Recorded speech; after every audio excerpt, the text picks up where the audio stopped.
Can you hear me? I'll get into that in my live webinar. To say it again. Yeah, can you put your thumb up, guys, if you can hear me? Walaikum salam wa rahmatullahi wa barakatuh. Yep, absolutely. Let me know. Checks and balances. Checks and balances. As always, we're going to make sure. Awesome, awesome, awesome. Okay, let's start over. So, like, peace of Fatimah, Coach Fatimah, 1/3 of outstanding personal relationships. And that's for those of you that might not know who I am and that are new. I'm the initial wife to Coach Nazir. I don't say that every time on every live, but that is for those of you that might not know who I am. This Quintessential Queens is about the simple art of making your marriage outstanding. Okay. And one of the main things I had to learn personally was the art of individuality. And although I was 20 when I married Coach Nyla and he was 19, I had to kind of unlearn this concept of when you become married, you become one, and that's it. One brain, one heart, one mind, one intention, all of these things that I found that did not work with my grandparents. My parents never got married. They were broken up by the time I was 3. So I came from brokenness twice. So I didn't want to enter into that. And I didn't want to facilitate that. I didn't want to create that. That was not my intention. But understanding and embracing and not just learning that individuality was vital to the success of my marriage. I embraced it. I welcomed it on down the line, because again, as a wife back then that was 20, I didn't have any idea of such things. I didn't know what none of that was about. I just knew I had the kids, we worked together, we're both Muslim, it'd be great. We have our own jobs that we needed to do. But to understand the individuality and to not hyper focus on my spouse and for them to not hyper focus on me was crucial to what we were trying to create for long-term success, because I didn't go into marriage saying, I'm going to be married for the short term and then I'm going to be done with him, kick him to the curb, move on to the... No, I didn't go into my marriage like that. He didn't go into the marriage like that either. So it's important to understand that our husbands, they have their own individuality, their own set of emotions, their own set of what impels them forward. Husbands, as fathers, as men, or some in practicing Muslim are Muslim. So understanding that set of responsibilities different than my set of responsibilities and being okay with that fact. That's a fact. The responsibilities and the roles and the respect is different, and it's measured in different ways. Whatever your love language is, I love respect. I love to be respected, but being able to identify what is disrespectful and what's respectful matters, because what I might find completely respectful might be looked at, just across the board, even with my father, with my grandfather, with my husband, disrespect looked different to them. And it looked different to them as individuals. But I knew that because men have the ability to create a dangerous situation when they get angry, I knew what the 3 of them kind of looked like when they were about to kind of go there. And it was rare. However, it got real fast. And I knew for me as a woman or as a young woman, I didn't go there, but I saw the difference in why they felt they needed to, if they had to. For example, I've seen my grandfather get incredibly upset. He's since passed away. My father get incredibly upset. He's since passed away. I've seen my husband get upset, of course. Again, it can be rare, but I remember my grandfather saying, I don't want to get so mad at somebody that I'm ready to die. And I was, ooh, I don't want to see that. I don't want to see that. But he measured respect in a different kind of way. Individual, as a man that was Black, as a man that was married, as a man that was a father, protector, provider. He was ferocious about his family. And he wasn't, out of control, but when he got there, he got there. Another major another major thing that I had to really learn too, and I coach and I counsel about this as well, um, is understanding that honesty is one of the most amazing attributes somebody can have, and having, again, the courageous communication and hard conversations that aren't hostile. And it might sound redundant on some levels, but these things go on every day. So we don't go, I'll respect you once. That's it.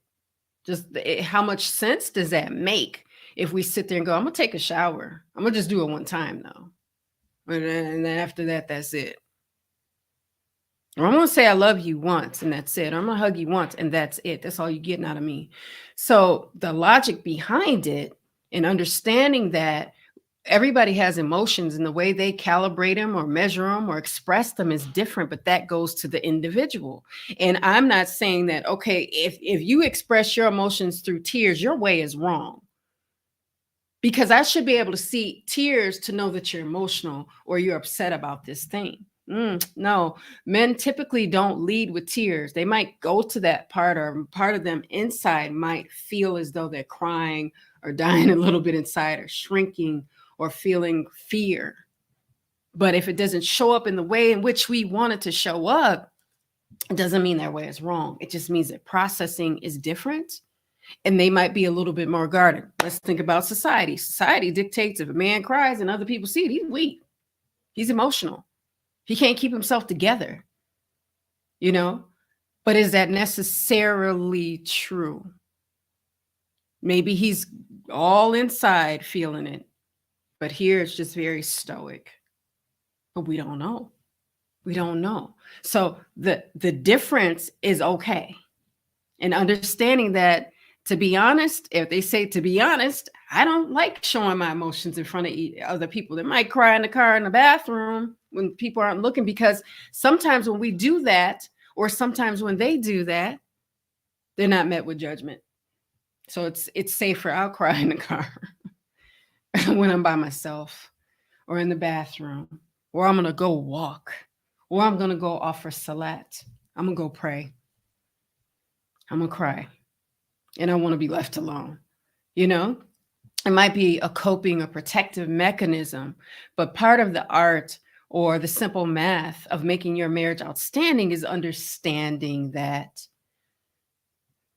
the potential for someone else to need that space and that time to get themselves and their emotions together is important. That matters. That's of great value to them. And to be violating it by meeting them with judgment, that goes for us too. Last thing, sometimes women, when we get upset and we cry, we might not be looking for a fixer. We just might want a listening ear, or a hug, or a statement of, I got you. Sometimes the I got you can say so many different things, but to be shut down can be very heartbreaking, especially if it can continue and continue and continue. It can be damaging. It's really the meaning in which you give it. Sometimes people don't want to go there and get into all of this stuff and all the extra emotion, because they just simply don't know what to do with it. Although they might have every intention to want to help, they might have every intention to make you want to feel better. But like I said before, to feel better, you got to put in some work. To be happy, there's tons of work that has to happen on your part. And I don't necessarily like to say get in the game, get your head in the game and all this stuff like that, because it's not a game. However, how many times do you have to live this life? How much time do you have to feel better or work on personal development? How much time do you have left in this life? We don't know. We don't know. So when doctors meet people and say, look, you got 3 months, and they live another year, doctor said I got 3 months, so I'm going to act like I have 3 months. We don't know. We still don't know. And they're looking at the scans and doing all this stuff, but they're not the creator of life. So they can't tell you when you're going to go. But then I ask people, and I really do mean this, how much time do you have to work on you? So time is of the essence. So part of the simple math of making your marriage outstanding is understanding that work has to be done on yourself by yourself.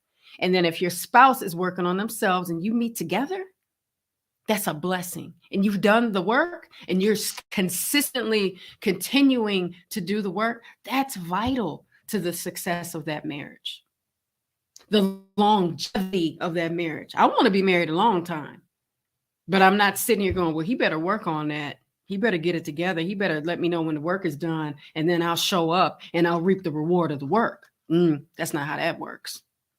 That's not practical. That's not logical. It's no different than if we have some weight to take off and we look at our spouse and say, get on that weight loss program and get rid of this 30 pounds, this 20 pounds, this 50 pounds, this 15 pounds.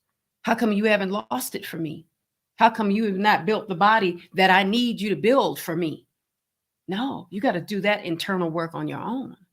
They have to do their internal work.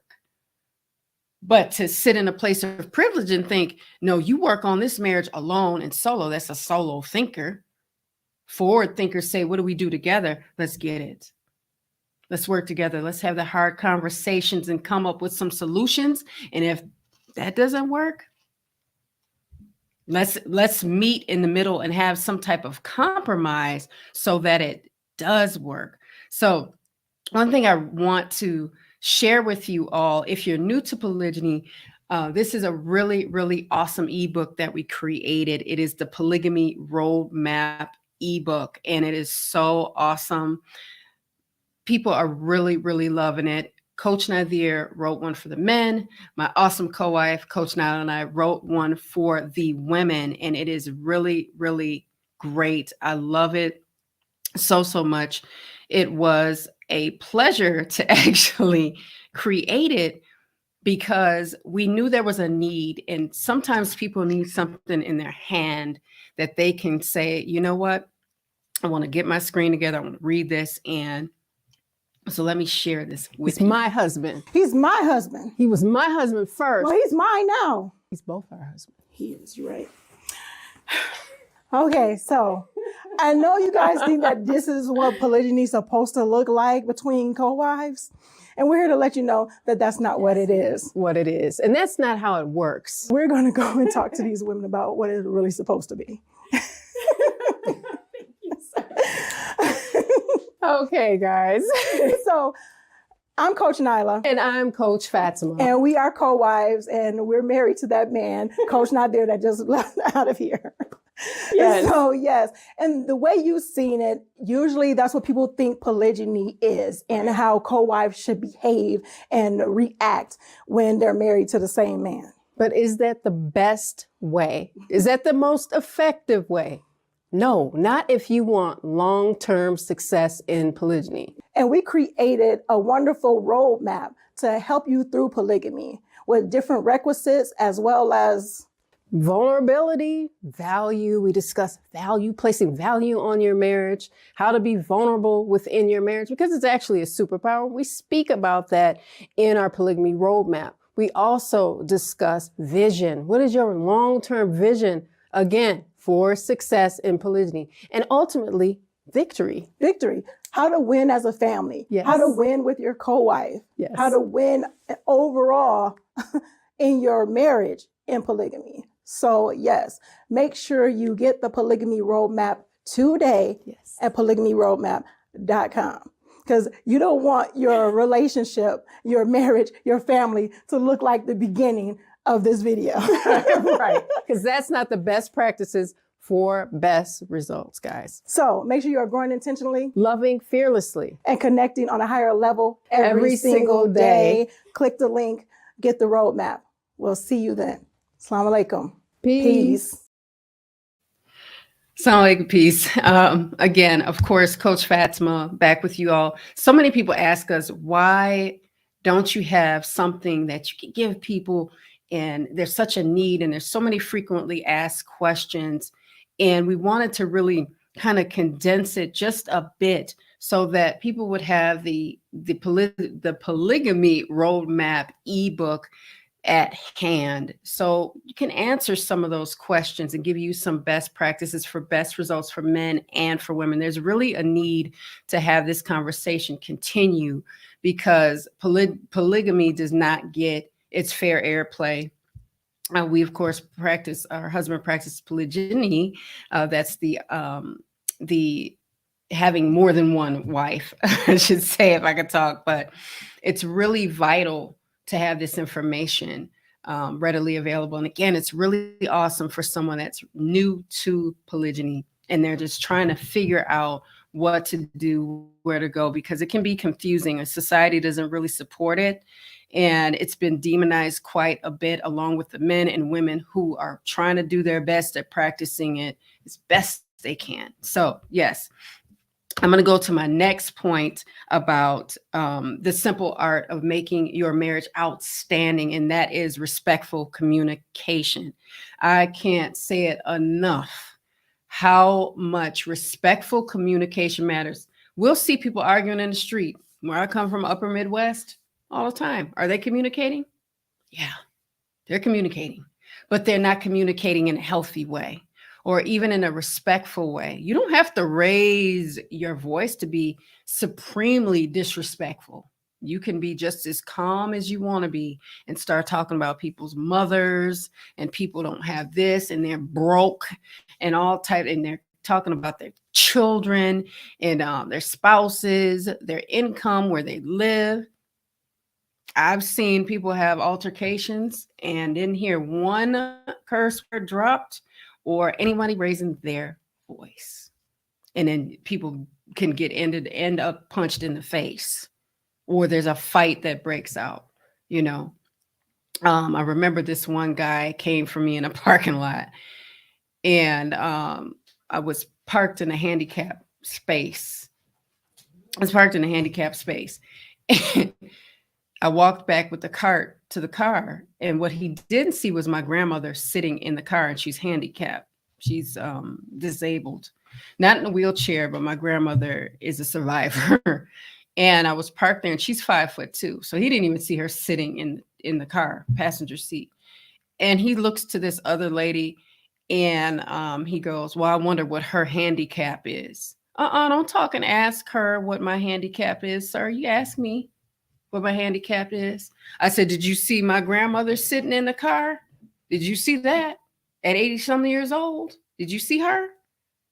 But see, he wasn't yelling. He wasn't cursing at me. He wasn't in my face. He was across the parking lot, but he was being very disrespectful with his assumptions and things. And that man wasn't my spouse, but it's just an example of how you can be calm and disrespectful, or passive aggressive in some cases with many spouses, where they're, they'll put little messages, or they'll send a message, slam a door, open it rough, be loud, making noise, turning lights on when you're trying to rest, a number of different things. And I could go on and on and on, but time will not allow me. But I'm just saying, respectful communication happens when two people go into the conversation in a respectful manner. There's a beauty in being respectful. Now, do we always get it right? No, because we're still people. We're still learning. And sometimes we have to ask our spouses what their triggers are, and maybe not even say, "What are your triggers?" Because that might be a trigger, because it might speak to mental instability. What are you trying to say? What are my triggers? What do you mean triggers? I'm not triggered by anything. See, but entering the conversation in an appropriate manner with the right energy matters a great deal. So making sure we embrace individuality, we have honest about our feelings and our communication, and that we're respectful about our communication. Those are three major points on how to make your marriage outstanding.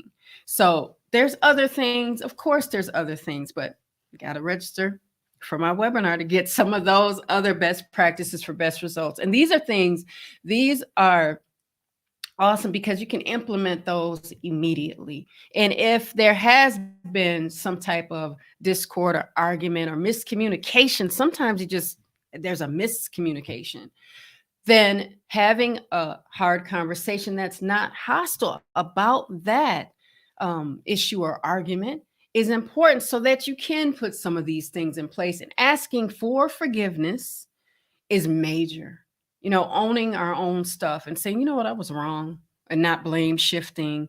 Or if you're confused or need to diffuse a situation, say, "I'm a little confused. Can you clear that up for me, please?" Or I meant to say something different, but my brain was saying something else. My brain mouth thing was not coordinated.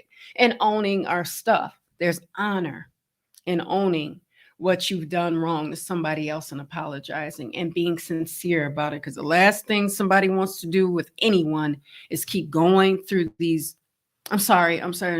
It's like, yeah, I know you are. You're going to do it again in about another 3 days, because then they're starting to pay attention to pattern. So with that, guys, I must go. I really, really hope you got some gems from this Quintessential Queens on how, or the simple art of making your marriage outstanding, because we want to be striving to be outstanding. That doesn't mean we don't think we just arrived and all of a sudden I'm outstanding.